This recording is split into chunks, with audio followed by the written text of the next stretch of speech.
Neste momento, ouviremos o senhor Cláudio Lotenberg, presidente da CONIB.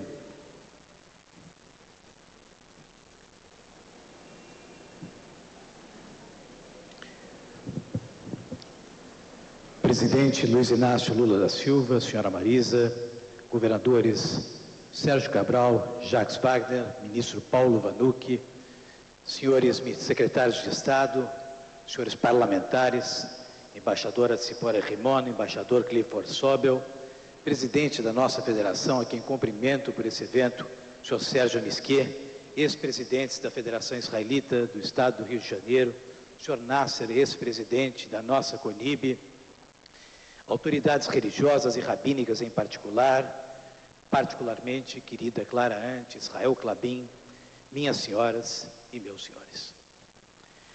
Para nós, que vivemos de uma terra abençoada como o Brasil, sob a liderança de pessoas que respeitam a diversidade e com real interesse na edificação de um mundo com convivência pacífica, difícil acreditar naquilo que a história pôde registrar.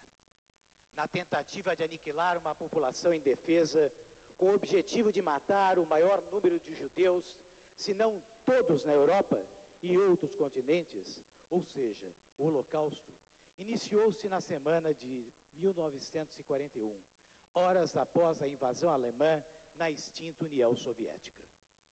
Começava, senhores, um verdadeiro genocídio de cidadãos de vários países de fé judaica e outros, que se estendeu por 4 anos, dos quais milhares de judeus foram assassinados diariamente pelo exército alemão e seus nefastos colaboradores, como croatas e ucranianos, entre outros. E é incrível, meus senhores, que somente agora que a Alemanha nos permita observar e testemunhar fatos que alguns supostos líderes da sociedade contemporânea desejam absolutamente negar. E é sobre esse cenário nebuloso que eu desejo lhes falar. O Holocausto não nasceu abruptamente. Passada a Primeira Guerra Mundial, a Alemanha volta a apresentar crises de desemprego e inflação. O suposto líder do movimento nazista começa a sua manifestação com menos de uma dezena de pessoas, mas encontra solo fértil para explicar as razões dessa crise como sendo a presença dos judeus, que atuavam de maneira muito construtiva na sociedade alemã. Portanto, senhor presidente Lula, o antissemitismo em particular e as discriminações nem sempre nascem de forma transparente, pois tenho a absoluta convicção de que ninguém, em 1925, logo após o Acordo de Locarno, que previa um plano de entendimento no continente europeu, pudesse ao mesmo tempo imaginar estar nascendo a semente da venenosa capacidade de convocação de um homem responsável pela morte de milhares de vidas humanas. Esquecer o passado pode, aos olhos mais inocentes, significar olhar para frente, como que ignorando a voz da verdade. Para aqueles que tão bem conhecem a história, isso mais significa um oportunismo de, no mínimo, negligenciar e adulterar fatos fartamente documentados. Menosprezar e tratar com indiferença a diversidade humana com o exagero do genocídio é não menos desprezível que discriminar. Chegar-se ao absurdo da eugenia representa o exagero da prepotência, da injustificável autossuficiência e do desprezo pelo valor humano, aquele que diverge de cada um de nós.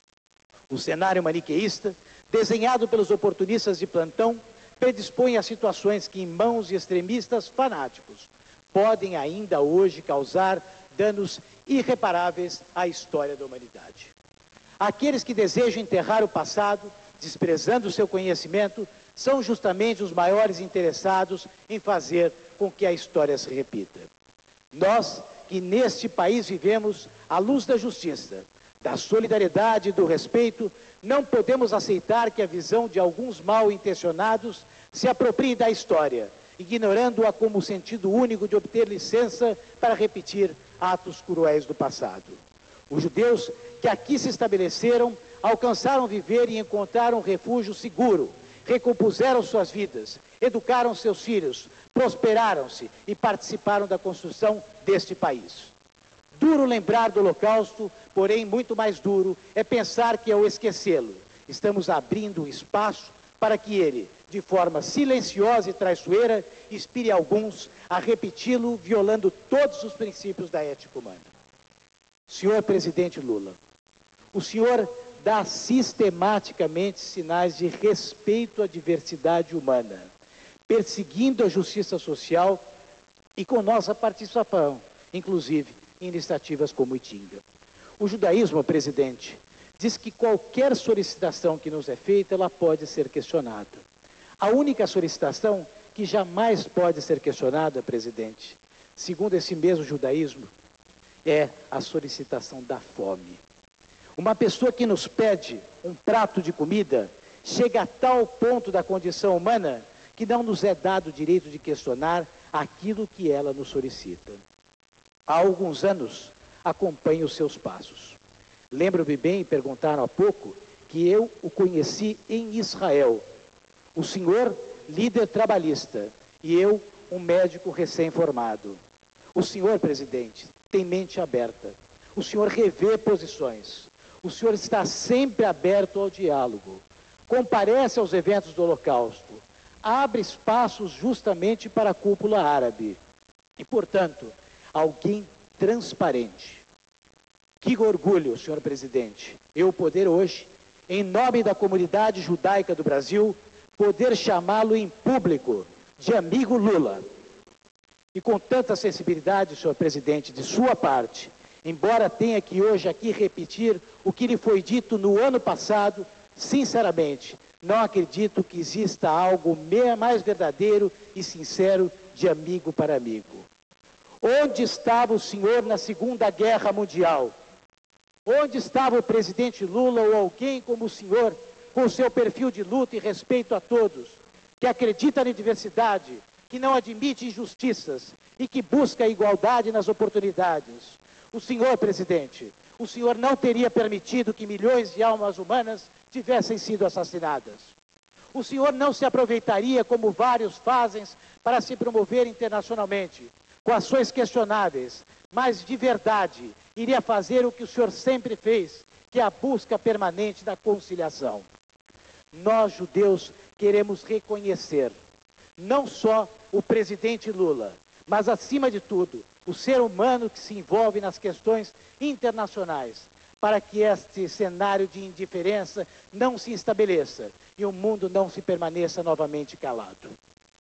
Há algumas semanas, senhores, a Inglaterra suspendia a educação do Holocausto nas escolas, alegando ofender os povos muçulmanos. O mérito do conteúdo não discutiremos. Entretanto, este é mais um dos exemplos onde o fundamentalismo procura prevalecer, associando-se ao desejo claro que alguns têm no sentido de demonstrar que, quem sabe, um cenário tão nebuloso quanto em 1925 ainda possa existir, criando um pequeno espaço de fácil desenvolvimento para aqueles que defendem a intolerância e o extremismo.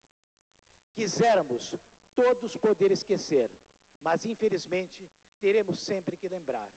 Mais forte que a dor da lembrança para gerações mais jovens é a dor que se alimenta por atitudes de outros governantes, que não os nossos, que a pretexto de uma falsa ilusão de uma sociedade mais justa, tem claro desejo oculto e determinado de um moderno genocídio que o mundo civilizado não deve sequer permitir pensar. Em nome de nossa comunidade, a comunidade judaica do Brasil, agradeço a presença de todos. Muito obrigado.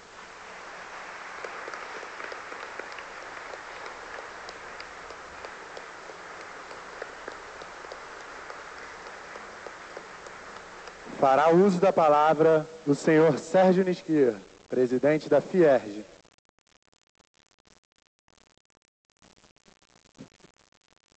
Senhor presidente Lula, dona Marisa, senhores governadores do Rio de Janeiro e da Bahia,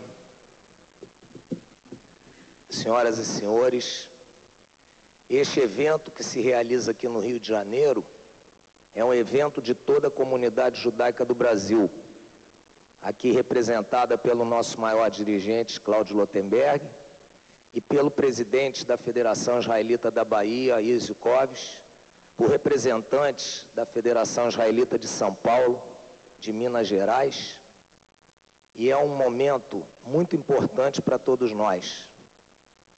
Os oradores que me antecederam falaram muito do passado. Agora eu gostaria de falar de nós. Eu gostaria de falar do futuro. Porque o que estamos fazendo hoje é assinar um compromisso. A honrosa presença do presidente da República, governadores, ministros de Estado, praticamente todo o secretariado estadual, deputados federais, rabinos, líderes comunitários, companheiros de outros segmentos sociais. Isso é muito importante. É importante para o futuro. Nós temos aqui no nosso país a reação a tudo que nós ouvimos. É disso que eu quero falar. Hoje, o Brasil é o primeiro país este ano que lembra o dia de lembrança das vítimas do Holocausto. Mas eu, sem medo de errar, afirmo que é o único país no mundo que tem esta presença com tal significância. O presidente da República, ministros, governadores, estão aqui a exigir de nós, população, o compromisso que estão nos afirmando ter. É o compromisso que nesse país já existe antes da ONU criar esse dia. Quando o presidente Lula cria a CEPIR, começa a responder ao nazismo, ao racismo, à intolerância. Quando o governo do estado do Rio de Janeiro cria os programas que estão sendo criados aqui na Secretaria de Direitos Humanos, responde ao nazismo. Quando nós vemos no estado da Bahia, em São Paulo e tantos lugares, a repetição dessas decisões, estamos todos dizendo: racismo não é nossa praia. Holocausto, nunca mais.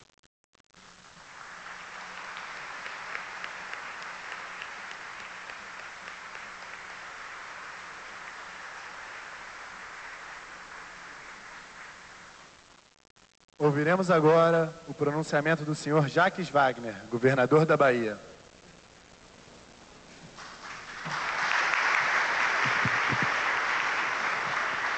Bom dia a todos e a todas. Cumprimento o presidente Lula, a Marisa, o governador Sérgio, a esposa, a todos os companheiros que aqui compõem, a Fátima, minha esposa, para dizer da minha alegria, emoção e satisfação de estar aqui nessa manhã, nesse palácio, por onde a diplomacia brasileira passou, nos dando nomes como Oswaldo Aranha, que conduziu há 60 anos atrás, nas Nações Unidas, a declaração do Estado de Israel. Dizer que, como governador da Bahia, como judeu, me sinto emocionado de saber que vivemos num país onde o nosso povo, como já foi dito aqui, não carrega a intolerância como marca.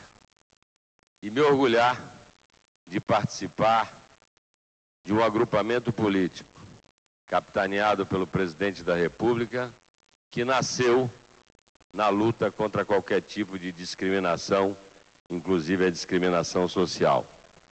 A Bahia, terra-mãe do Brasil, primeira capital do Brasil, também carrega um povo que tem essa característica da multirreligiosidade, da multiculturalidade, da multietnia. E nesta segunda-feira já comemoramos o Dia Nacional de Combate à Discriminação Religiosa. Lei sancionada pelo presidente no mês de dezembro. Tivemos a oportunidade de que, com todas as religiões sentadas no Teatro Castro Alves, darmos um grito que corresponde ao grito e ao sentimento do povo brasileiro.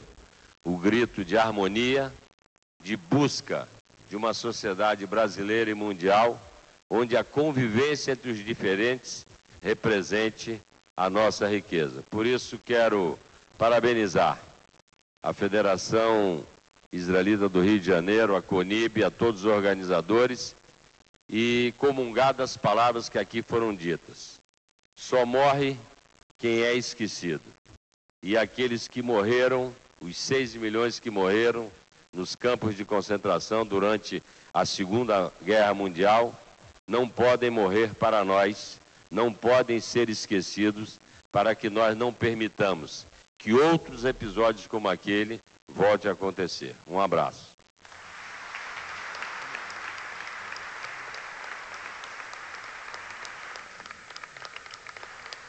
Convidamos a fazer o uso da palavra o senhor Sérgio Cabral, governador do Estado do Rio de Janeiro.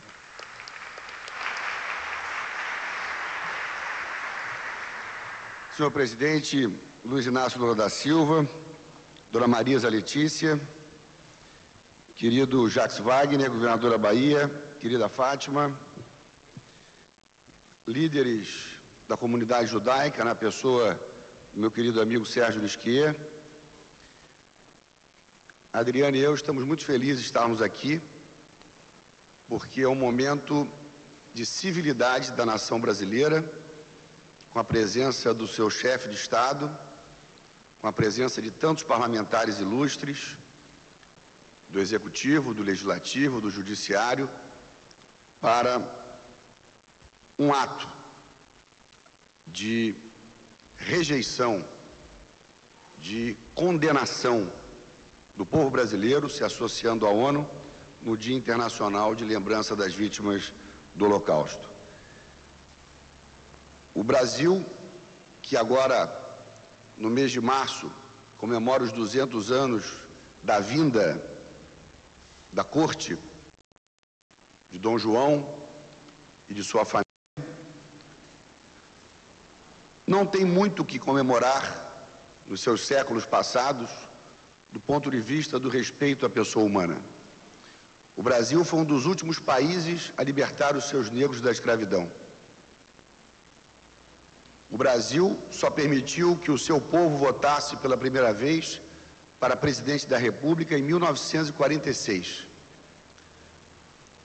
O Brasil, durante o período do nazifascismo, tinha, dentro do governo brasileiro, figuras terríveis, figuras que defendiam a aliança ao nazifascismo. Por isso, a lembrança de Jacques Wagner a esse grande brasileiro que foi Oswaldo Aranha é muito importante, porque foi ele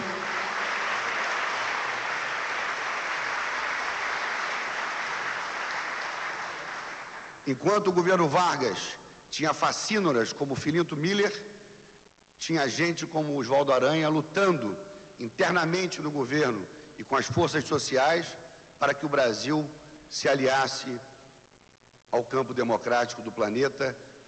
E vale a pena lembrar aqui a coragem de um estadista, a coragem de um homem que durante algum tempo ficou só, que foi Winston Churchill, primeiro-ministro do Reino Unido. Portanto, hoje é um dia muito importante, um dia de reflexão sobre os direitos humanos, um dia de reflexão sobre a intolerância, um dia de reflexão sobre os valores fundamentais do Estado de Direito Democrático. Presidente Lula, é uma honra para nós do Rio de Janeiro recebermos o senhor e dona Marisa aqui. Muito obrigado.